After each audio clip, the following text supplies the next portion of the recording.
Today, I wanted to discuss my personal opinions about the reptile hobby, so stick around. My name is Nick Pulaski. Growing up, I have always had a passion for wildlife, and with that passion, along with my passion of filmmaking, I get taken on some amazing adventures creating wildlife content, getting up close with a variety of incredible animals. So come follow along as I pursue my goals of educating, inspiring, exploring, and conserving wildlife, all while having fun, seeing the beauty in our natural world. Hey, what's going on, everybody? Thank you so much for joining me here today. As you can see, I am joined by Eddie here, my Hypo-Burmese python.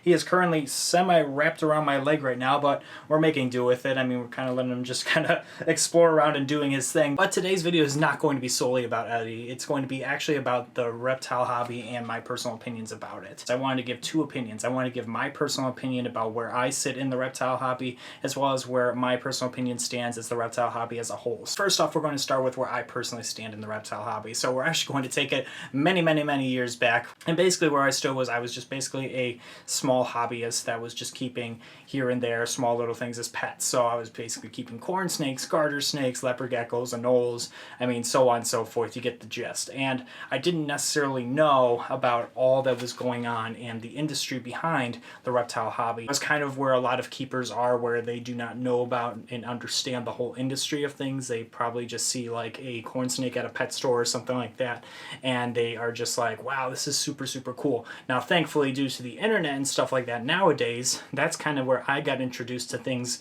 later in like the 2010s, 2008, 2010s kind of era, is where I kind of got introduced to more of the industry side of things, and I was very intrigued by it because this is what I love to do, and I loved all the reptiles, and I was like, wow, this is really cool. So I would love to learn more about this stuff. And at that time, I was starting to get into ball pythons before I even knew about morphs or anything like that, and I saw a nice normal ball python and was like, this is really cool.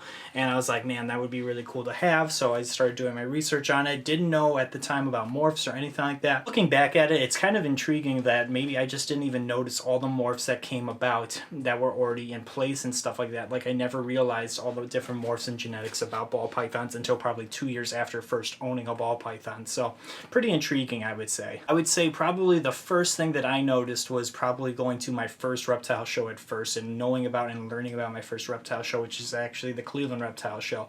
So once I got into the doors there and I saw the reptile show firsthand, I was like, wow, this is incredible. And I started talking to different vendors like John Chosmer from John Chosmer Reptiles and Mike Novi of Rainforest Junkie, to name a few. And I was like, this is incredible. I was like, this is really cool. Just asking questions, getting my foot in the door, just kind of intrigued by all the different animals and species that I was seeing there and all these people that were keeping them and working with them and stuff like that. I was like, this is definitely something I would love to get my hands into and stuff, because this is definitely up my alley. So I was always on that side of inspiring and really cool to see just like firsthand, especially when it's your first time seeing it all. I mean, it's just incredible. So that was definitely my first take on what my opinion was firsthand seeing the reptile hobby. Like I said earlier, going into like exploring on the internet and just kind of going down a rabbit hole of information of different species, all the different people that were working with different animals, all the different content that was being created, all the different elements that you could get into and dive into, all relating to the reptile hobby, which I all thought was really cool and inspiring, because there was a whole bunch of different elements that I would love to implement, and I have been implementing and still trying to implement to this day, to do some really cool things with these animals and inspire other people too, which is the huge thing as well, to make people not afraid of things like Eddie right here, big snakes or small snakes or whatever, really getting people intrigued by them like I personally am as well, because they are really cool animals that I personally think, and I want to share these cool animals with other people as well too. So that's kind of where it all started for me. Fast forward all these years later, I started getting into the YouTube side of things, getting inspired by different people in the YouTube side of things, doing all this different content and different elements of content in terms of the educational side of things with it, and I was like, that's a great outlet for me as well too, so I wanted to dab into that as well. But yeah, skipping ahead for the early 2010s, going to the later 2010s and going to my first NERBC Tinley Park Reptile Expo and seeing a larger national reptile show for the first time, that was incredible as well too, and seeing the larger scale of things and how really things are picking up and stuff like that. That was incredible for me. I was blown away from, and I was like a kid in the candy store even there as well. So many cool things, a whole bunch more variety of species that I personally haven't seen from versus local shows. It was just incredible. So I mean, diving into that and meeting a whole bunch of people as well too, a whole melting pot of species and people to meet. I mean, that was what was up my alley and still is to this day. And I kept those relationships growing and snowballing throughout all these years and met so many people and gotten to so many different species like Eddie here, which I wouldn't have done if it wasn't for building those relationships, building the inspiration to build out a room like this to be able to house and have all these different species as well and gain that knowledge and inspiration to grow the collection of things that I want to keep and work with and inspire people as well to work with as well too. So I guess what I'm really trying to say is right now I'm at a point right now where I'm super excited for the reptile shows coming up, because we're at the point right now where a lot of people are producing right now this time of year, and they're going to have so much of their brand new fresh stuff, and it's going to be incredible, and we're going to see so many unique species and different morphs and stuff like that. That's personally what I look forward to, as well as meeting a whole bunch of new people and checking in on old friends and stuff like that at reptile shows. Having those relationships is really important to me. So making sure that the animals are well cared for and taking care of my animals, that's always top thing. But also to keeping those relationships and talking to people, both new and old friends, is something that's very important to me as well too. So that's definitely something that always keeps me refreshed in the reptile hobby, and something that some people may right now be feeling burned out about, or maybe they're having some drama issues inside the reptile hobby, and that's what I'm going to get to next. I hope this kind of makes sense. I'm kind of thinking back on what I'm saying right now, and I hope I'm not rambling too much, but I mean, I hope you kind of get a general gist of what I'm saying. Let me know in the comments section below what you personally feel and how you personally feel about the reptile hobby. I would love to hear your input down below, and give me your insight as well. I would love to hear it. But moving on to what I personally feel about the reptile hobby as a whole, I think there's definitely a lot of good in the reptile hobby, genuinely. I think, like I said, I mean, there's a lot of people out there that are willing to help. And I think there's a lot of really good people that are doing a whole bunch of incredible things. Yes, we all do make mistakes. I mean, myself included. I mean, there are so many different things that we're learning and growing from.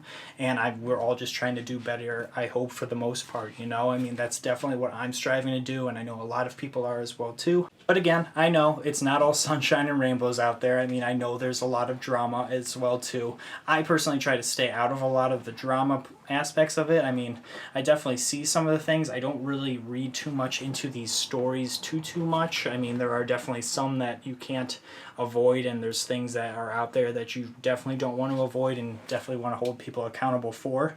But at the same time, I think also too, there are some things that are getting way out of hand as well too, where people are infighting and doing a bunch of different things as well too. And I don't think that's necessarily the best approach to doing things. I think how the infighting is happening, I don't think is always approached the best proper way possible. I think there's definitely different outlets and ways to police these different things, and how we put people out there and stuff like that as well too. I don't know. I think personally, I think it's like everyone gets on full blast about something and then just kind of goes on a dying trend, you know, and I've seen that happen with different news headlines outside of the reptile world, you know. So I mean, I definitely think there are different ways to go about different situations, and I don't know if I have the answers for that. I definitely don't. I would love to talk to people about these things. I've seen other people post these kind of videos as well too, and it's always been intriguing, and I would love to sit down with some people as well and kind of spitball ideas and kind of play devil's advocate with one another and do different things like that. I think overall though, whether you're inside the reptile hobby or if you're just a hobbyist outside and you don't really know much and stuff, I think there is a whole bunch of change that is going on for the better. And I think it's a very positive thing to be a part of. I know that sales are down for everyone basically across the board, no matter what species you're working with. And that kind of goes with the economy currently. But I definitely think despite all that, there is still a need to keep that camaraderie that a lot of people still do. And I respect all of that, and I love seeing all that. I think the biggest thing that I personally need to do is, I think I'm one of those people that, like, I need to get better at branching out per se and talking to a lot more people, and not just doing it not genuinely. I mean, I always want to have genuine conversations, but like really catching people at a time where I'm not just saying a quick hi or something like that, but I really want to have like a nice conversation with people. So if you ever see me at reptile shows, literally come up to me. I would love if you guys did that. I would love to hear from you guys and talk to you guys. That's the biggest thing for me, is building on these relationships and talking to you guys and hearing about your reptiles and your stories and everything. That's what's important to me, and that's what I love getting out of this, besides caring for my animals, is that kind of aspect of things as well too, and hearing from you guys, gaining some ideas personally for myself, and hopefully I can give you guys some ideas as well too. Because at the end of the day, like I always say, we should all be in this hobby to help one another, you know, build each other up rather than bring each other down. I want this channel to always be a positive thing, and I literally will tell it how it is. I mean, I think the reptile hobby is a great hobby, but I think it definitely has its hurdles to get through as well too. I think there's a lot of infighting, like I said, and a lot of drama that just shouldn't be, and I definitely hope that that kind of gets resolved on its own. And I don't know all the stories, the gists, and all the backstories behind everything, but I definitely think there's different, better ways to go about different situations, and let me know what you guys think about that as well too. I don't want to really pinpoint a certain situation or anything like that, because obviously that could be dated in whatever time frame, but yeah, I definitely think there could be different situations that could be handled better. Some situations have been on full blast or whatever and have been handled well. Yeah, each situation is different to its own. But yeah, that's kind of where I stand, and that's my opinion. I'm always going to be trying to be the most supportive person possible to all my friends that are in this hobby. I mean, I love this hobby and I think it's great. I think it's definitely been something that's helped me. You know, I mean, growing up, I mean, this has definitely been something that was fringe, that a lot of people growing up around me did not really like understand or anything like that, and finding this group of people that all understand the same situations as me. Growing up, everyone was thinking it's fringe, but now having a collective group of people that it's acceptable for, and people love it, and they are sharing their love and their interest to these animals, that's what's incredible for me. Whether you're owning something as big as Eddie here is growing into be an absolute handful, or if you're owning something like a corn snake or a leopard gecko, no matter what, I absolutely want to support you, and I want to get to know you guys on a better scale, because I think that's what's more important. You know, I think it's building those relationships, talking to one another, bouncing ideas, gradually changing and being open to different ideas and stuff like that too, you know? I mean, like I said, I know there's definitely things that I can always do to improve my certain setups and how I keep my animals, and different things that I want to do as well too. Hearing those ideas from other people is always something that I'm open to, and I love hearing those inputs as well. But I also love sharing my input as well too, and hopefully helping you guys as well. So that's what this channel is all about at the end of the day. So again, I hope this kind of was a helpful video for you guys, maybe just even sparking that question of why are you personally in the reptile world and the hobby. I want to know personally from you. Let me know down in the comments. It's going to be great to hear all bunch of different things that you guys are personally doing. Me personally, I'm personally in it for the love of my animals, the outreach and the education that I've been doing with these animals, and constantly wanting to grow and improve on and learn more about these different educational programs that I could be doing with these animals, as well as the relationships and the friendships I have made just from being in this hobby, and how it's grown into different fields like the music industry and stuff like that. For example, I've been doing a lot with different people as well too, with working with music and stuff. There's other outlets too that have just kind of spiderwebbed out just from being in the reptile world as well. So always intriguing things, a whole bunch of different things that are very inspiring. There's artwork out there, there's living art with these animals, there's other outlets out there as well too, all very cool things. But like I said, I'm rambling too much. I hope this video was interesting to you guys. I thought it was an interesting topic, that's why I brought it up. But thank you guys so much for watching today's video. If you guys could do me a few favors, like I said, comment down below. I want to know what you guys are in the reptile hobby for, and why you love the reptile hobby, or why you don't like the reptile hobby. I want to hear both sides of it if you want as well too. So let me know those things down below. If you could also like this video and subscribe to the channel, I would greatly appreciate it, as well as hit that notification bell so you know when I upload. Helps the channel tremendously when you do those types of things, as well as definitely check me out on my social media as well too. Thank you guys so much again for watching. Truly means the world to me, and until next time, we will see you guys soon. Take care.